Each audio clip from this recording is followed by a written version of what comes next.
I had just been promoted to detective after 5 years on patrol. It was my first time on a major case. It had been a month since Daisy Armstrong was kidnapped. The Armstrongs were desperate for some sign of hope. I was there only for paperwork, to fill in some blanks.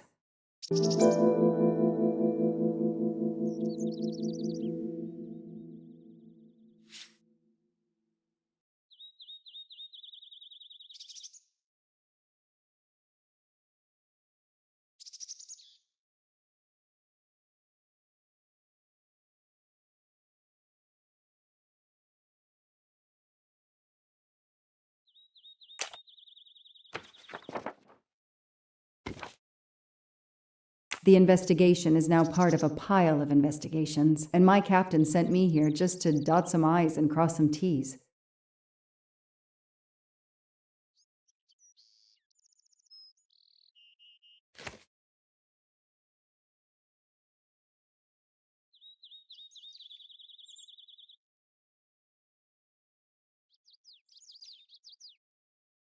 The crime was audacious. How could the kidnapper know which was the window of Daisy's room?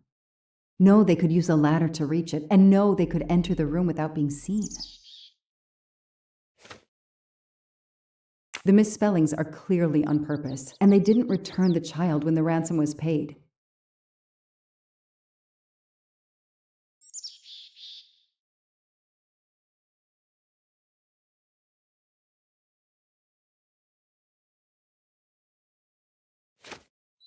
How could the child be taken with so many people in the house?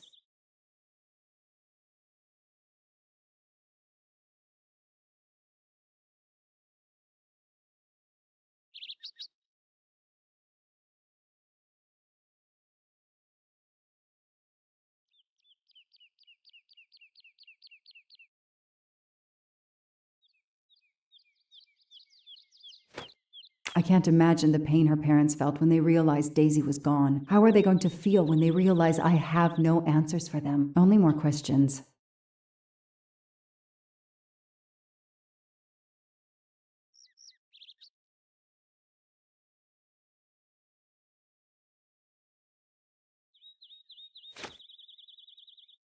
That's why I'm here.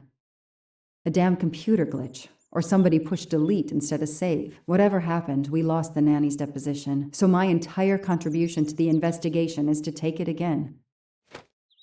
The phone record of the night of the kidnapping. The last call was for 911.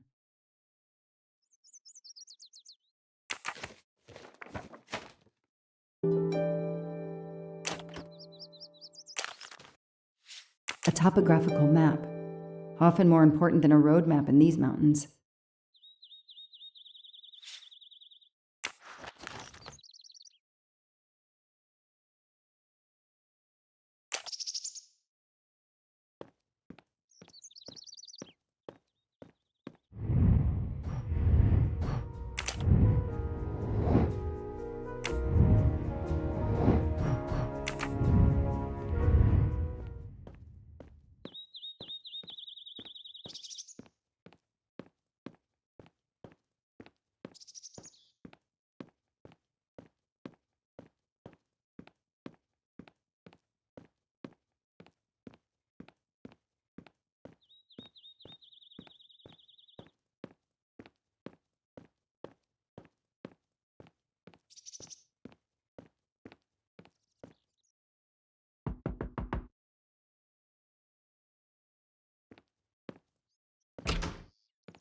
Good evening. Colonel Armstrong? Yes. You're the detective they phoned about. Joanna Locke. I don't remember you. I'm newly assigned to the case. It's about time more detectives were involved. My wife, Sonia, she hasn't been herself. Every day is a waking nightmare for us. Tell me you've uncovered something new. I'm here to speak to your daughter's nanny. There was a computer problem. Her earlier statement has been lost. Oh, I see. We had hoped. Well, do as you wish. I won't be far if you need me.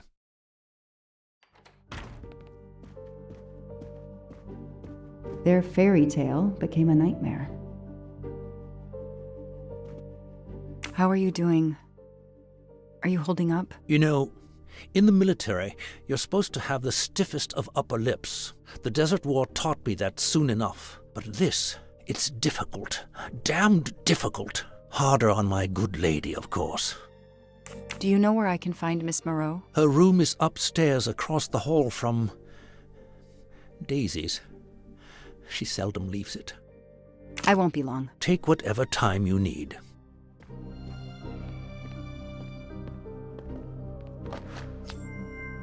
A gold mustache. Thank you very much.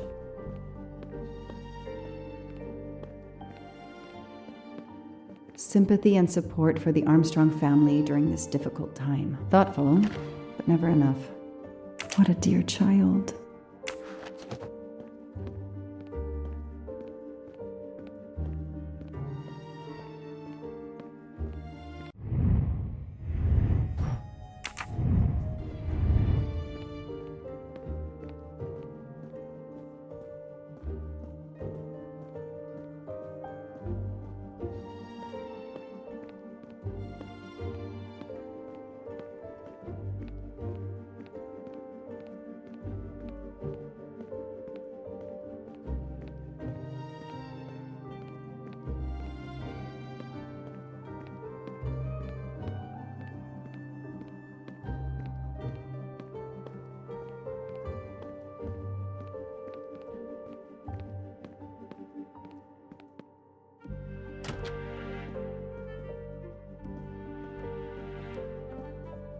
The world through the eyes of a child seems so sweet.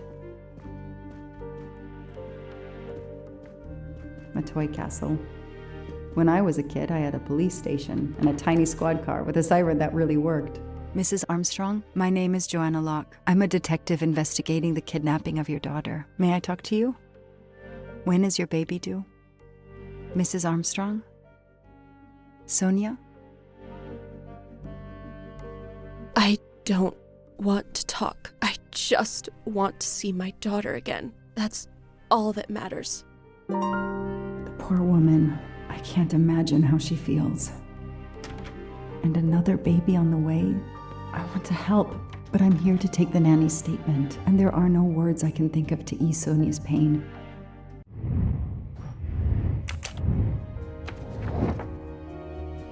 Nothing shocks me here. That is a great detective job.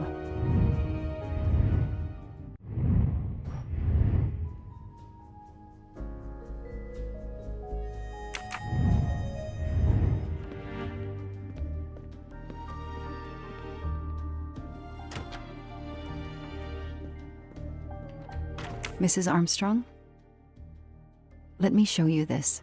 Daisy, my little Daisy. I miss her so much. How good it is to see her face. I can't imagine the pain you're feeling right now. She loved her little stuffed animal, Fluffy. She took him everywhere with her. The kidnappers took it as well. They didn't have to. That means they wouldn't hurt her, doesn't it? Every lead will be followed up. You have my word on that. Thank you. I shouldn't lose hope. Somehow. I know it isn't my case, but I just made a promise, and I mean to keep it. Do you know where I can find Miss Moreau? She's in her room. Last door on the left. May I come back if I have more questions? Of course. Anything I can do.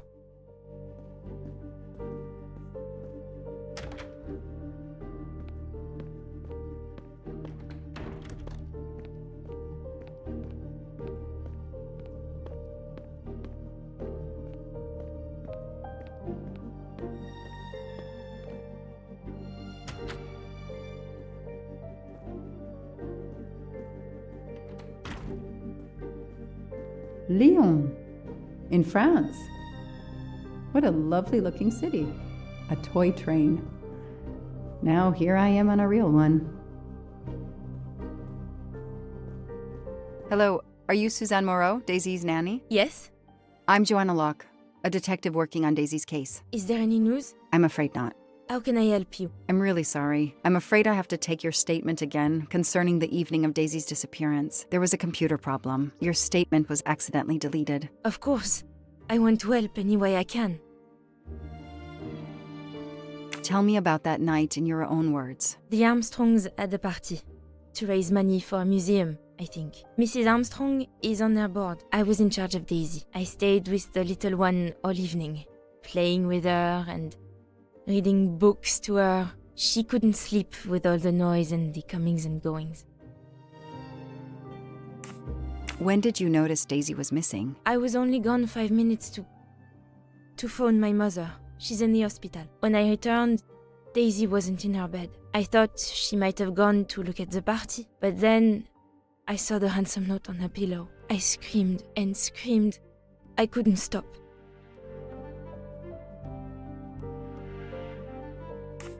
Did you notice anything unusual before that? I was with Daisy all evening. Finally, she fell asleep. I didn't see anyone else or notice anything in particular. Do you have any idea who did this? No! I can't see who could have done such a horrible thing. The Armstrongs are such good people. Like my own family. Thank you for giving me your statement again. I'll get back to you if I have any questions. I won't be far. Okay, I have Suzanne's statement, but her answers need some checking.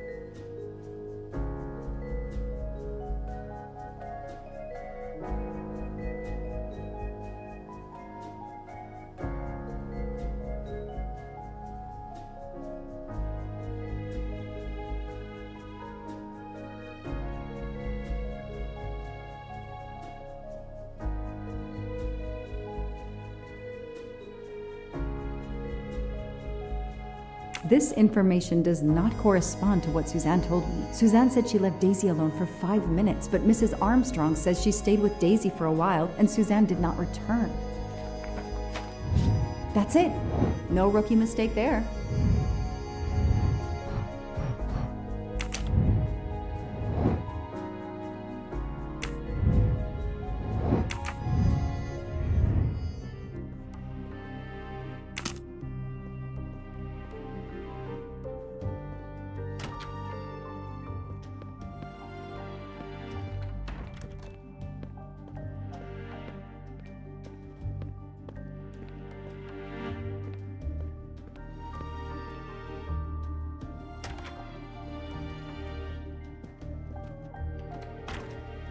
Tell me about the night Daisy was taken, especially anything about your daughter and Suzanne Moreau. Apart from seeing to our guests, I took a moment to check on Suzanne and Daisy in Daisy's room. Suzanne wasn't there, but Daisy was asleep. I sat with her for 10 minutes or so. Suzanne didn't return while I was there, but there's no reason for her to sit there all night when Daisy is asleep. I went back downstairs.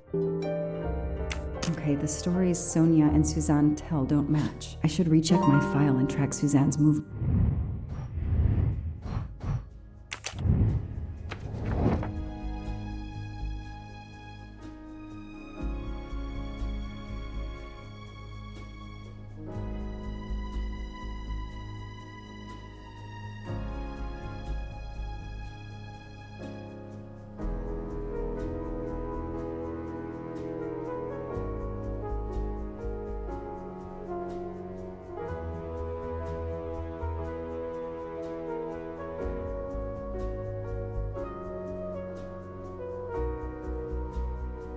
That is not exactly what Suzanne told me earlier. Suzanne was on the phone more than 5 minutes.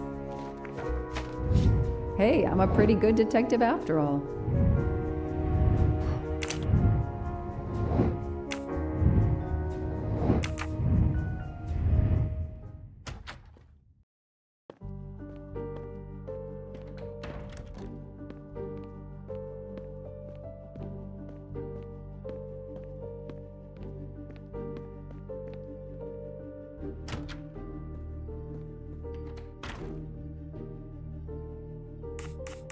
If I understand you correctly, you left Daisy when she was not asleep? The party was very loud. Daisy was too wound up to sleep. I read her a Motley Mule detective story to try and put her to sleep. Daisy finally fell asleep. Right before Motley Mule solved his case in the book I was reading her. I had to make a quick phone call. No more than 5 minutes. But when I came back, Daisy was gone.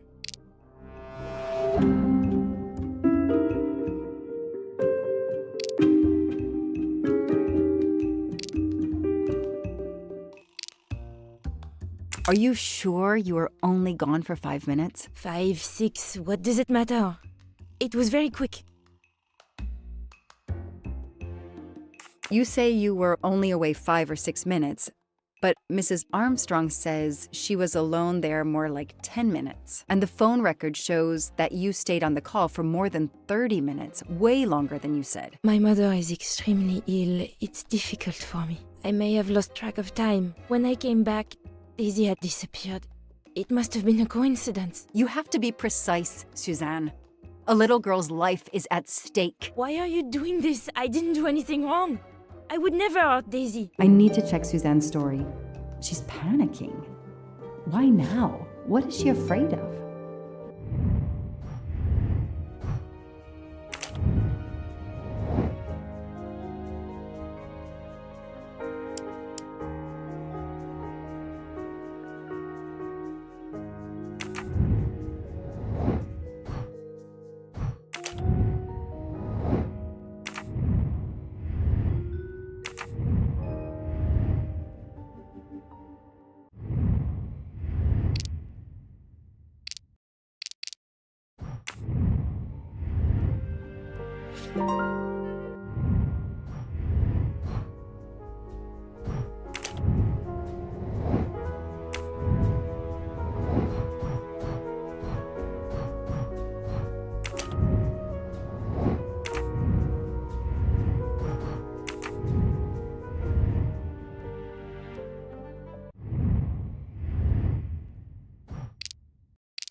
Score. 1 for the good guys.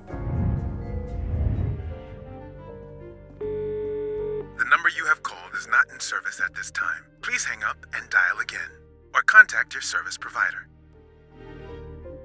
The number Suzanne called is not in service? A hospital?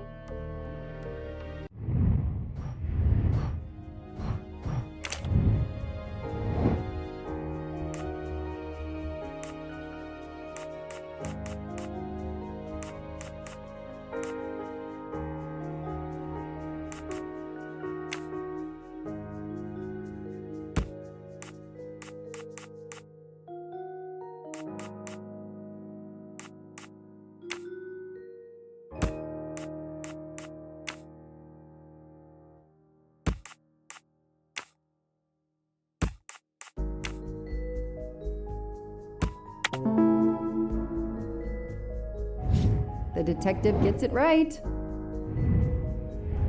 The kidnapper places a ladder under the window to Daisy's room.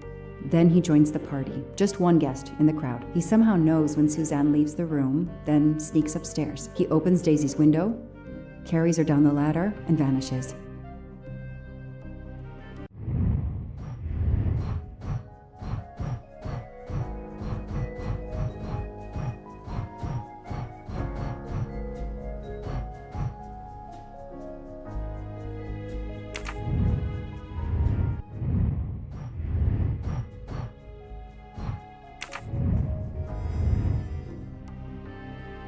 I should see if the Armstrongs can confirm what Suzanne told me.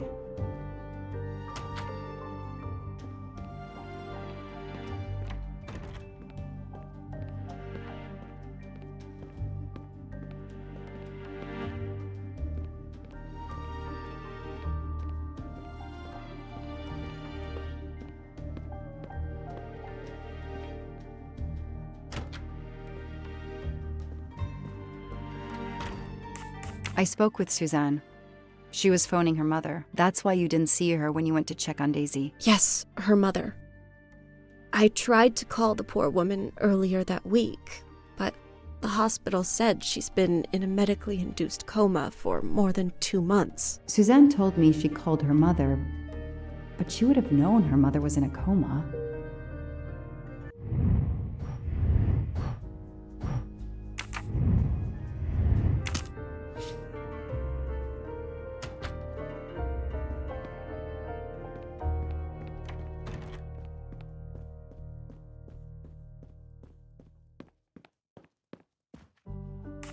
Did you see Miss Moreau during the party? I remember seeing her at some point, but otherwise no. I was too busy with my guests. Wear the smile, shake the proffered hand. Ms. Moreau told me she called her mother. Well, why not? I believe they are very close, and the poor woman is not well. She needs some experimental treatment that isn't available yet in France. I won't be long. Take whatever time you need.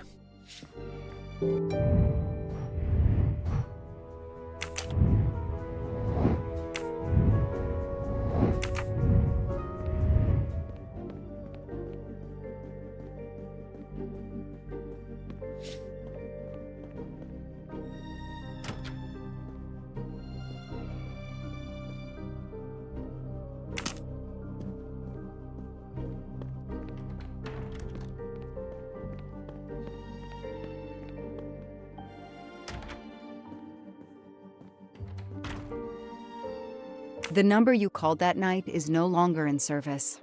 I don't understand. That's the number the hospital gave me to call my mother's room. You told me you were on the phone with your mother when Daisy was abducted. As we said earlier, I didn't pay attention and was on the phone longer than I said. But since my mother is very ill, she had to leave her hometown, Lyon, because the treatment is not approved yet in France. She is in an hospital in Boston for a special treatment. I call her every night to check on her. When I came back, Daisy was gone. I'll never forgive myself.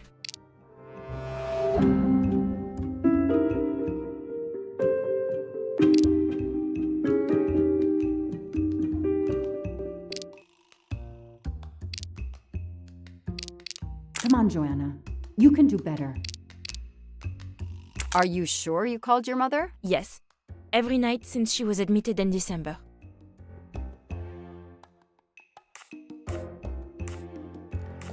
Suzanne, I checked. The number you say is a hospital appears to be disconnected. That's pretty strange, don't you think? It's always worked in the past. The area code for Boston is 617. This was 413. That's our local area code. She's obviously lying, but why? She seems to really care about Daisy. Your mother had to leave a country renowned for its social security, where healthcare is affordable, and go to Boston for expensive, specialized treatment. I imagine that the cost of her care must be high. Did you think that your share of the ransom would pay for your mother's care? How can you think that I would allow Daisy to be kidnapped for money? She's like my daughter. I could never imagine such a thing. Her reaction seemed sincere, but I needed to see how she'd react.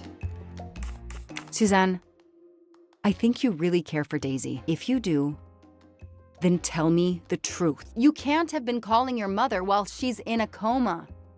My mom really is in a hospital in Boston. She really is in a coma. I wasn't calling her. I was on the phone with my boyfriend, Noah. Why lie about it? Why are you panicking? Because he's gone. I haven't heard from him since the night of the kidnapping. I'm afraid he's somehow connected to Daisy's disappearance.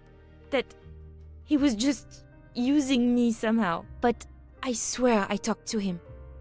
Yes, for more like 30 minutes that night. So he couldn't have kidnapped Daisy at the same time we were talking. But he could have kept you talking so someone else could take Daisy. Yes, you can see why I lied.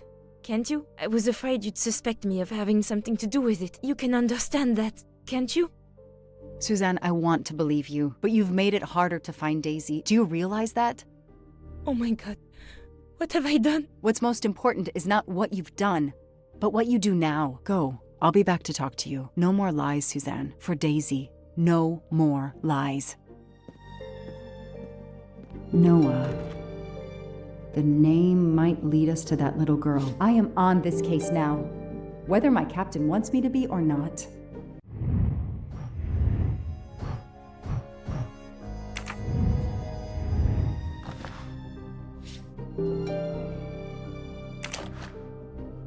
A card from the florist. It's signed N.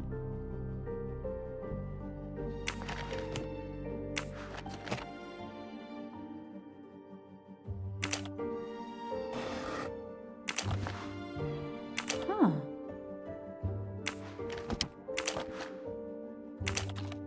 What's in the glass case? Oh, big surprise. Glasses.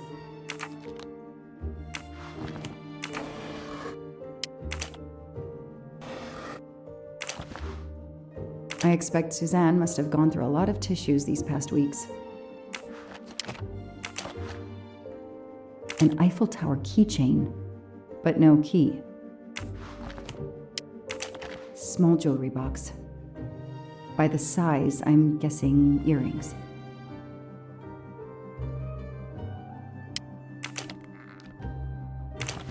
Why put a key in a jewelry box?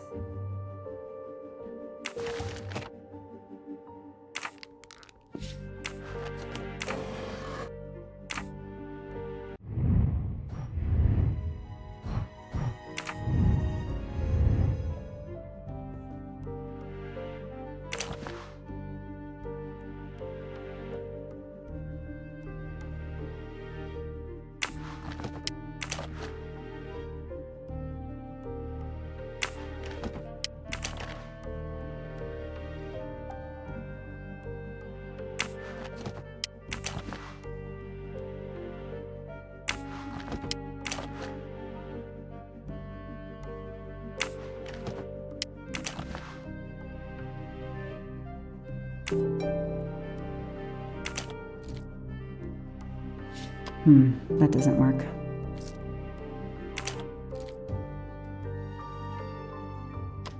That doesn't work.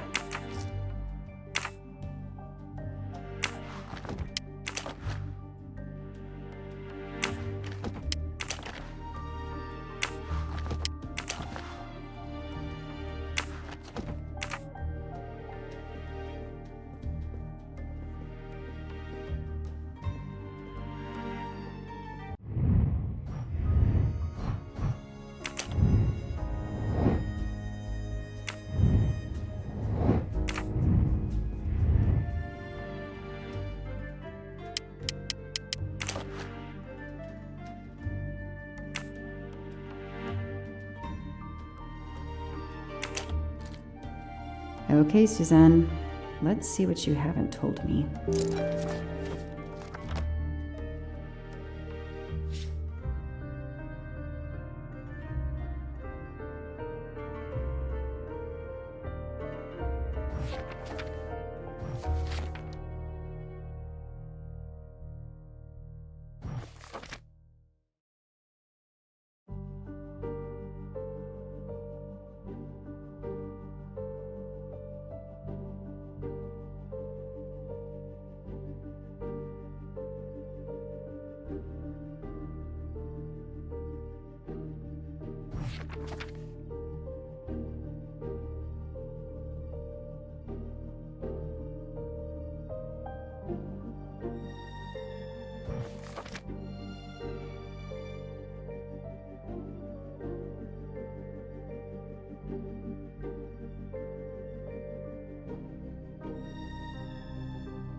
I can see why Suzanne didn't tell me everything about this, Noah. It's clear when he disappeared that she realized something was very wrong.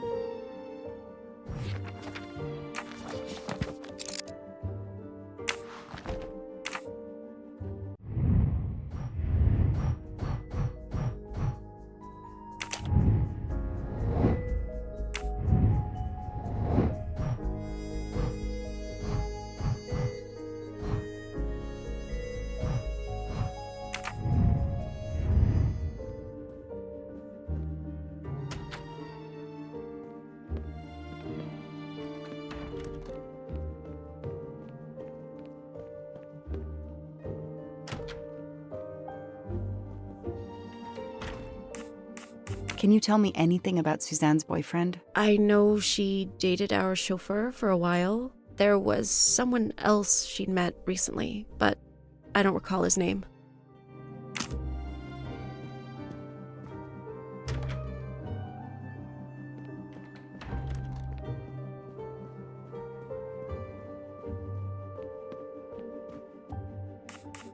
Know anything about Miss Moreau's boyfriend? Her boyfriend? I know she went out with someone for a while there. More recently, I saw a man in a 4x4 who would pick her up on her nights off. He never got out of his car, just waited for her. She did seem to spend more time than usual on the phone these past few weeks, but she worked hard. We weren't going to begrudge her what free time she had. Since the abduction, she keeps pretty much to herself.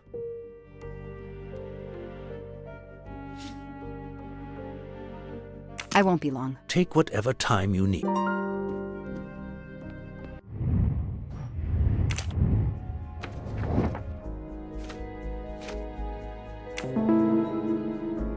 These tire tracks could well be from Suzanne's boyfriend's 4x4.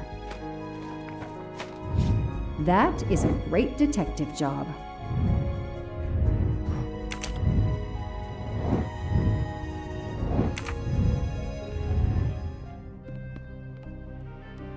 I imagine these flowers must have been beautiful. Who gave them to you? The gardener. They're getting pretty wilted, but I hate to throw them away. Tell me about your boyfriend.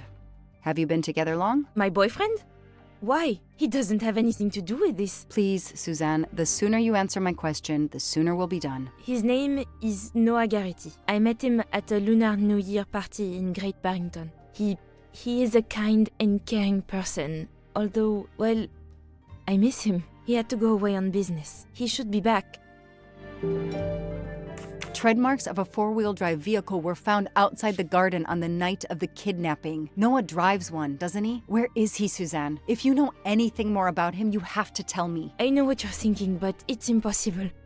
He was very nice to me. He never did anything to make me suspicious. We went out to eat, to the movies. Just like a normal couple. He's not the only man in the Berkshires who drives that kind of car.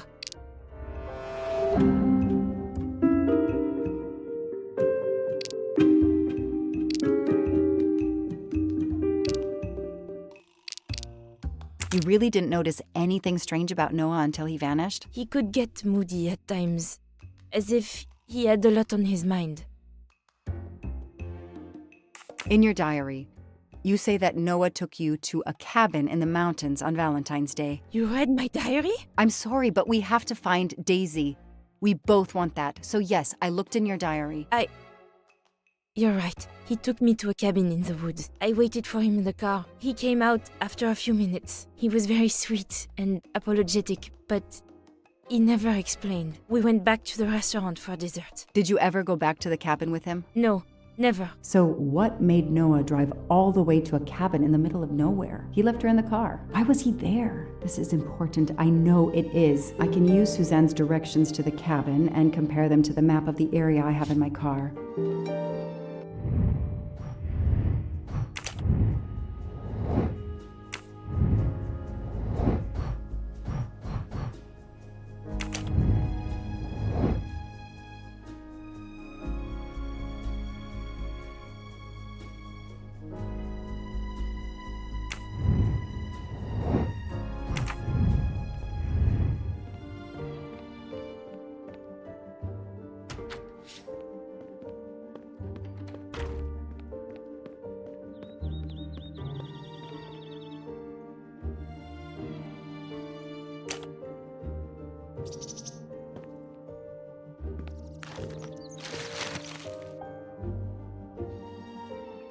Thanks to the information Suzanne gave me, I should be able to find the cabin on this map.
Probably not here. That doesn't really match.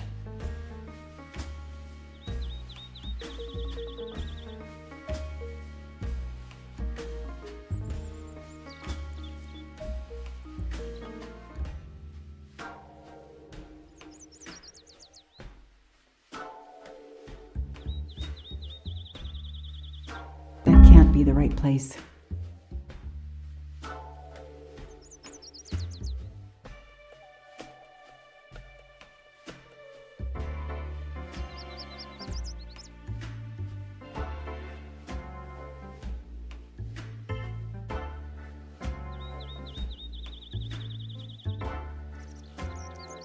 Probably not here. That doesn't really match. That can't be the right place.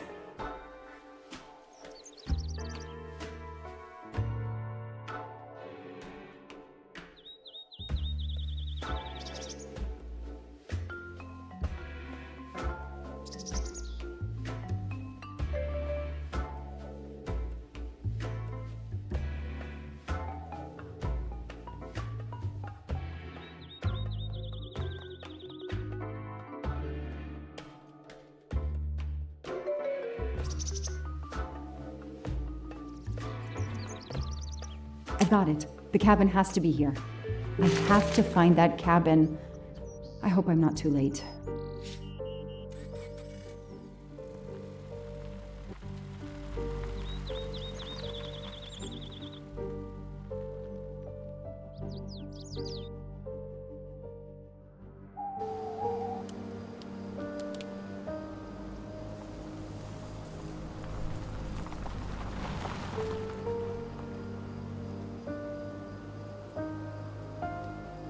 Okay, here is this famous cabin. Let's investigate.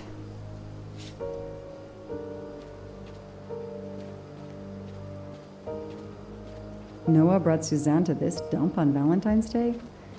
What a romantic. That barrel is sturdy enough. I could climb on it.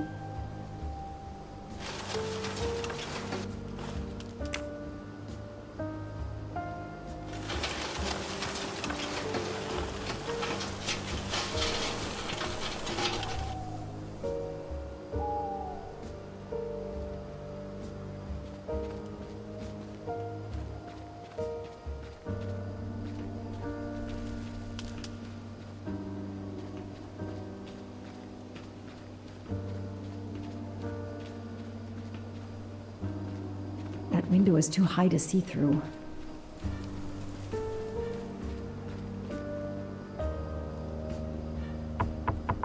Hello? Is anyone there? Nobody.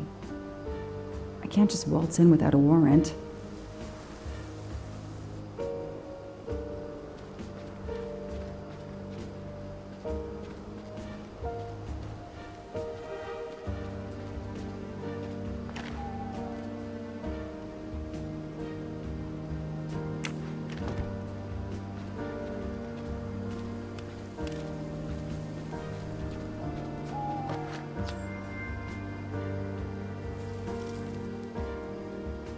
Help yourself, Joanna. You earned it.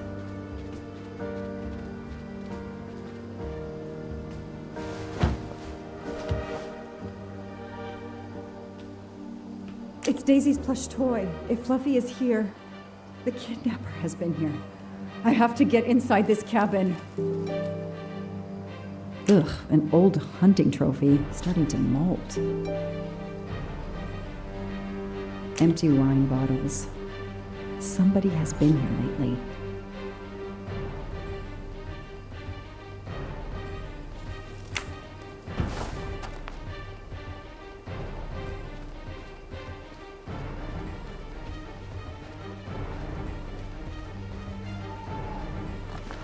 A maul for splitting wood. Perfect for attacking doors.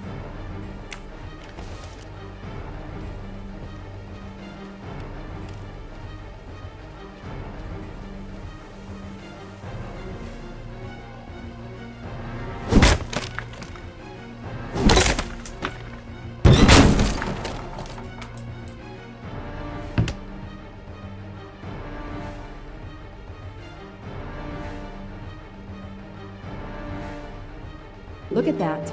A broken door to investigate. No need for a warrant.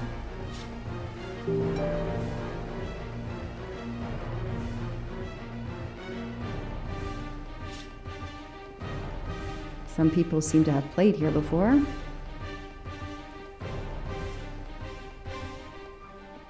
Some boxes. I wonder what they were used for.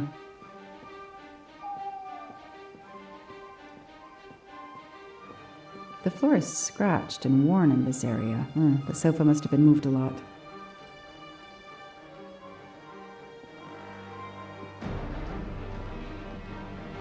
The stove is cold. Nobody's been here recently.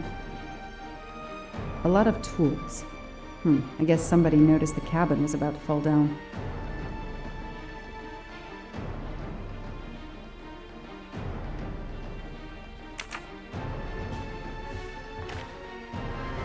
That's a woman's hairbrush. Did Suzanne actually come in here after all?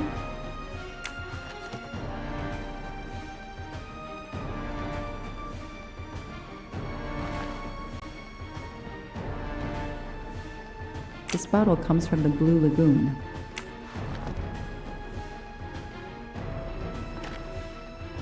It's fluffy, no doubt about it.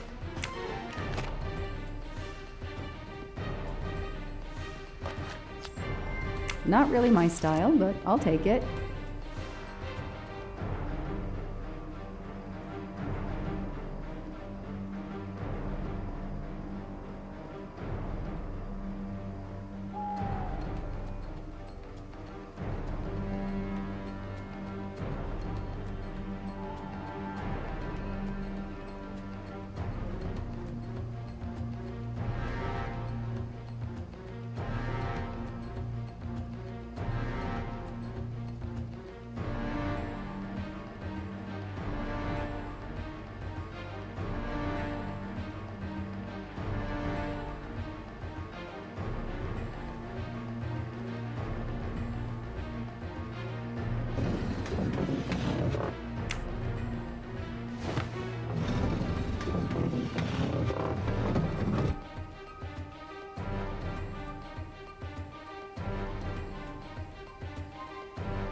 Damn, it's booby-trapped. If I move, it could go off, and that countdown tells me it wants to go off anyway.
Since I'm telling this story to you, Mr. Poirot, you should be able to deduce I didn't blow myself up. Let's see if I can remember how I defused the bomb.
Since I'm... Let's...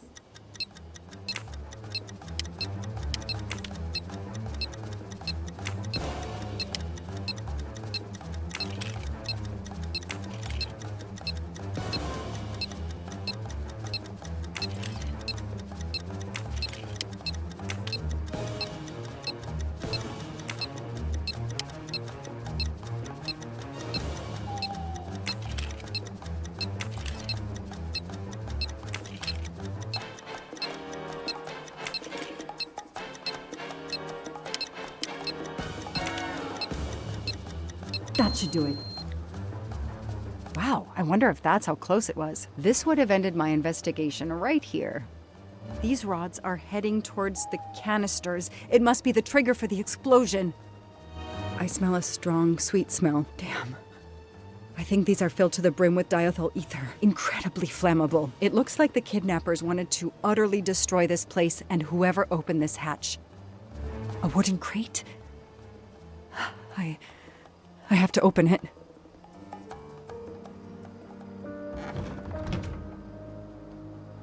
Oh no. Daisy. No. I called in my discovery of the body. Then there was nothing I could do except protect the site for forensics.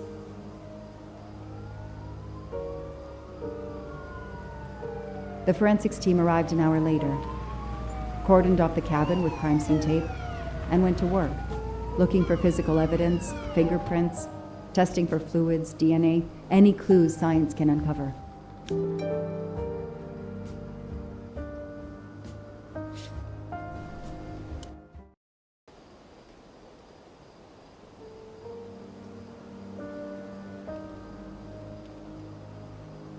They removed Daisy's body. The autopsy would take place in the morning. But I had one more stop to make.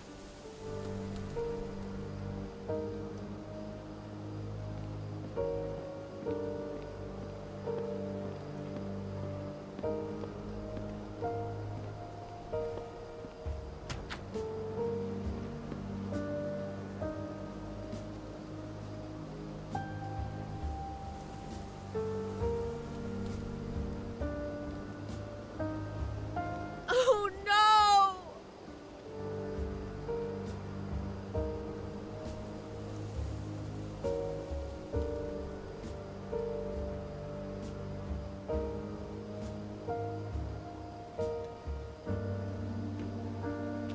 That night, I swore to find the monster who killed that child.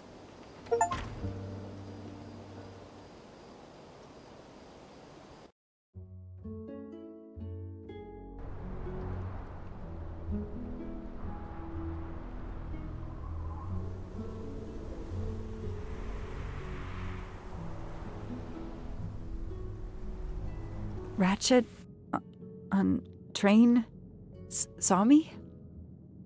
How? Daisy.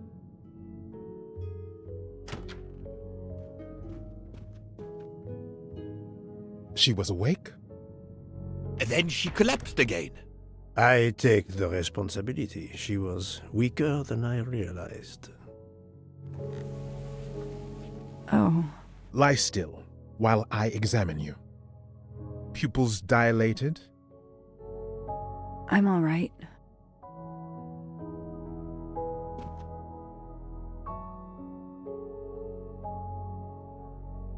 You are far from all right.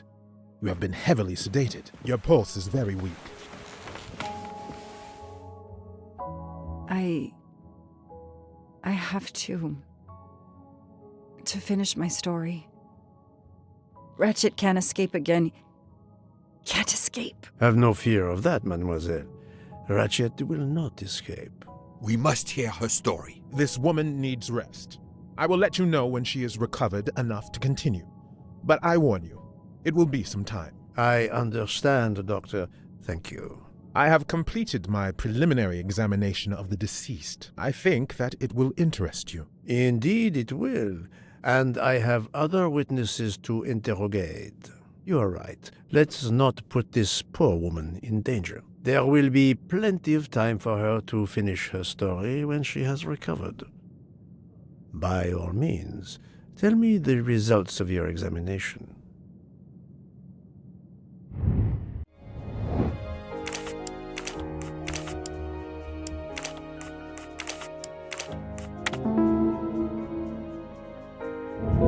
I'm right again. That happens to me a lot.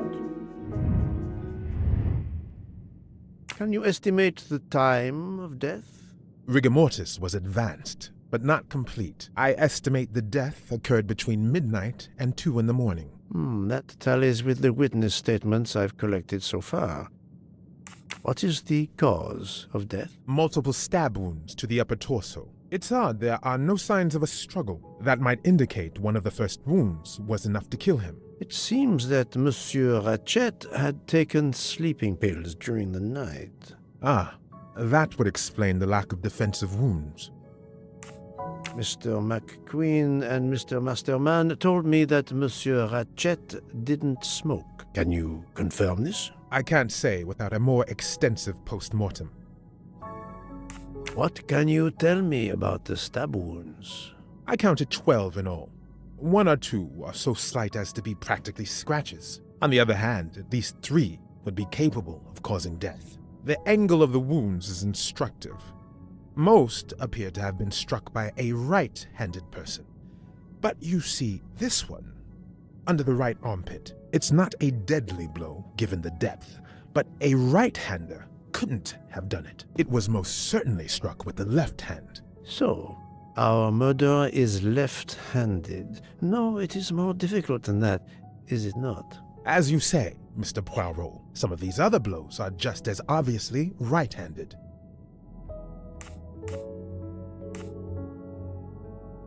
Could the assassin attack and then move the body for some reason before finishing? Monsieur Poirot, I can assure you that the body has not been moved. Well, then we are left with the hypothesis of a second murderer. Do you see another explanation? That is just what I am asking myself. Have we here a bizarre coincidence or what? Thank you, Doctor. Excellent work under difficult circumstances. Please let me know when I may speak again with Mademoiselle Locke. Of course.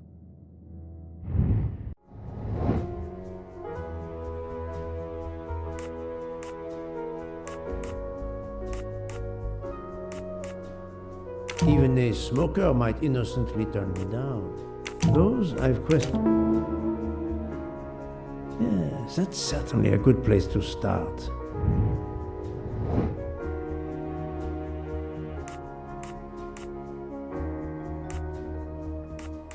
I don't remember any book doesn't. Yes, I have personally seen some passengers smoking. I just have to remember who they were.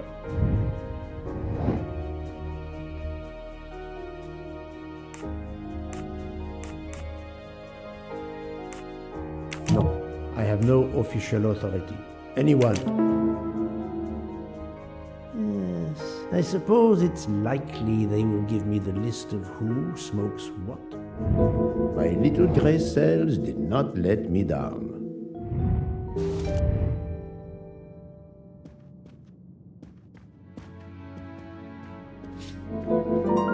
How is Mademoiselle Locke, Doctor? Her vital signs are improving, but she is still unconscious. I understand. Thank you for looking after her.